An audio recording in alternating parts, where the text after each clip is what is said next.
Samantalang masama ang loob ni PNP Chief Bato de la Rosa sa pagkakadawit ng ilang pulis sa pagdukot at pagpatay sa Koreano na si Ji Ik-ju. Pero mas masama ang kanyang loob sa mga panawagang siya'y magbitiw. How are you taking all the criticisms against your leadership amidst this kidnapping of a Korean businessman? At sa loob pa mismo ng Kamka? Again, as I've said, napahiya ako doon. Ako hiyang-hiya sa pangyayari na yun.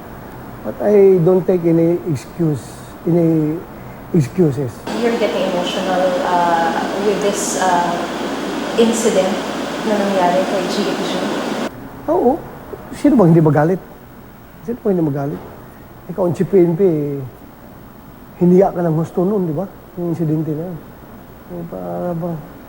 Hiyang-hiya ako doon.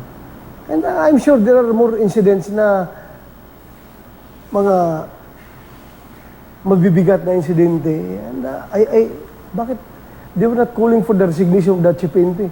Bakit ngayon pa? So masama ang loob niyo? Oo, ngayon, sa panahon ko, sinisingle out talaga ako na ako mag-resign. Binigay mo na lahat ng trabaho mo, tapos pa-resignin ka.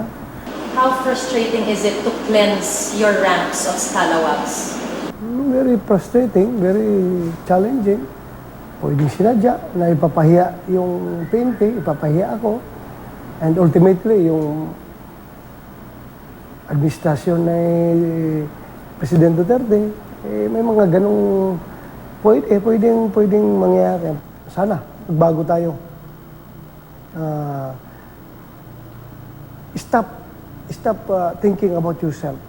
Ang dami na pong sugat kung sa kuwan pa. Kung katawan ito ng tao, ang dami na pong sugat na tinamo yung ating organisasyon. Gagawa pa rin kayong krimen, you are hopeless individual na.